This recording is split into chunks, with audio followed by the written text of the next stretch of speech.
This is a well-made and very interesting teak brass-bound Anglo Indian campaign box. And it's interesting because it puts forward the question, how many secret drawers are too many secret drawers? Well, the maker of this box decided, obviously, that the more the better. So let's have a quick look at the box first of all, and then we'll explore how you find the secret drawers. So if I move it in a little bit closer, you can see that it's got a nice brass escutcheon, brass edging all the way around the top, which has been shaped to follow the moulding of the wood. Good brass handles to carry on the side, brass corner straps, and also decorative brass to the plinth base. Good stay hinges to the back, and the underside panelled as well, just to give it a bit of strength and lift it. So you all want to find out about the secret drawers, I'm sure. So let's move the camera in a little bit closer and we can give you a good look at them. The first ones though that we will open, and you may have spotted, are going to be these ones on the side. And we can tell that there's something going on there because you can just see a little bit of a shrinkage gap there where the timber is just reduced in time over size. And the same on the other side as well, a little bit of shrinkage to the timber and a gap which has appeared. So that's two of them, but there's much more than that. So let's bring you in and have a good look at it. We've also, I should tell you before we get to that, we've got the interior of a lid which pops down, not particularly secret. Originally that probably would have had a mirror in there, perhaps removable. Typically they normally have a mirror in there. That's long since departed company of a box, I'm afraid, but as well that you know about it. Let's bring you in. So within the box we've got this long brass pin, and that's very important in helping us to open some of these secret drawers. Now, we've got lots of dividers within the drawers. We've got these two sections which slide around. There's a lid on these two dividers, but if we slide this one all the way over to the left, just down here, we will find a hole, and if we pop that, that releases a spring, and the secret compartment fascia board is released. And within that, we pull out a drawer. Very nicely made, with a little bit of a line mould cut to the top, with somebody's collection of old uniform buttons in there from different regiments, and it's got a little ring pull handle. But if we look at the fascia board, we have a much better idea how it works.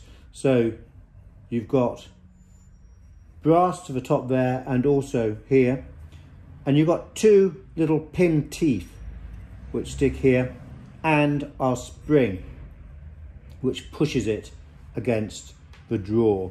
And here you've also got a little cutout which will take a tooth, which is released by pushing down the pin, and then the spring pushed against the drawer on the inside is forced open.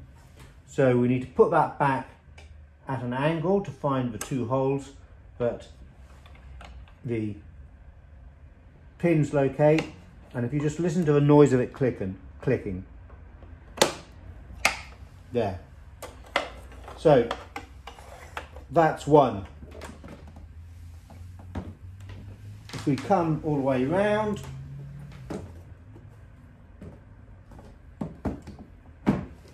we can do the same on the other side. Slide this compartment all the way over, and let me lift it up this time just to hopefully make it easier for you to see. There you go. That sprung right off, landed on the floor. So we'll pick that up.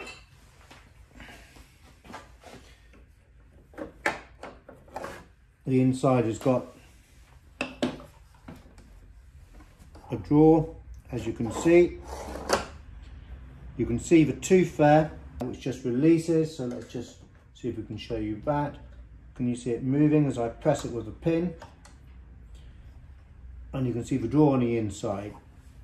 So likewise, you've got the hole which will fit over the tooth, and the two pins which hold it in on the other end, and the spring to push against the drawer.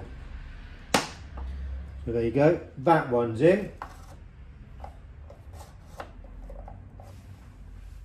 We move all the way back round again.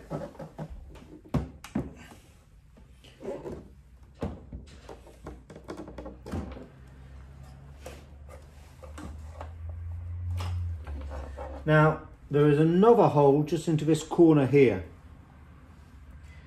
and the spring probably doesn't have as much tension because it doesn't shoot forward like the others. If we press that down and just put our finger in there, we can just pull this one out,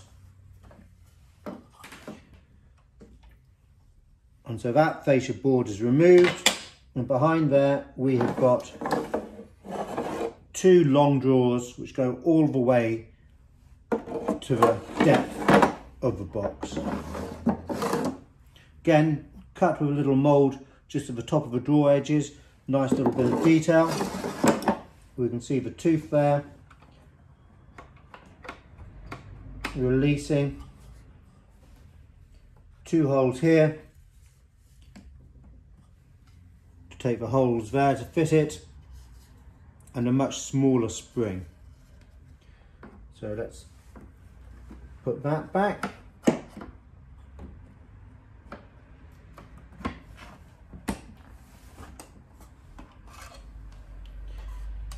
Now we've got a section here which will lift out completely. Two compartments. And we have got a well underneath. But we know that there's a secret drawer here below, and on here below, and also right at the bottom below here. So that leaves us 3 more spaces. 1, 2 and 3.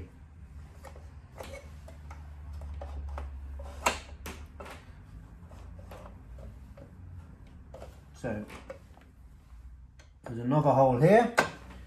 We press that, and hopefully you can see in there another compartment comes out. Pressure springs to the back and to the top.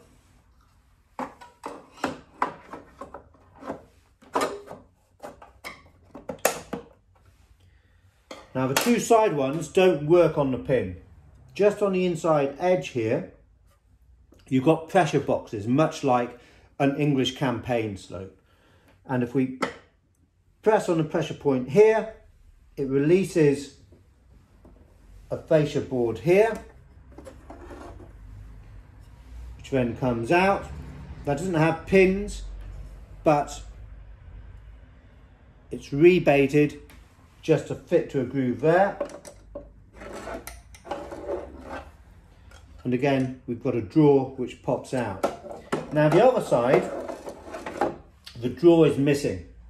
So there's nothing for the spring of the fascia board to push against. So it's a little bit harder to release now. We can open it, but we actually got to just get a blade in there to help us pull forward the fascia board. So let's turn around like that. Hopefully you can see it. There's a pressure point down here. So if I press that,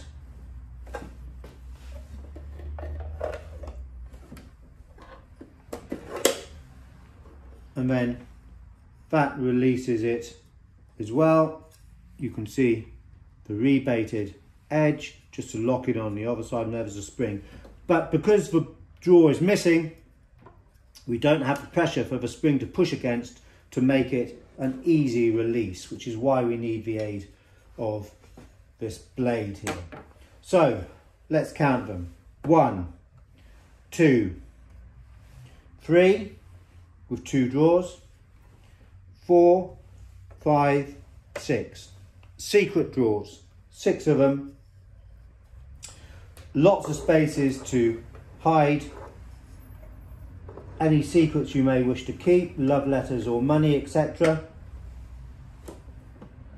And very useful and intriguing for a British Army officer to own and use whilst on his travels.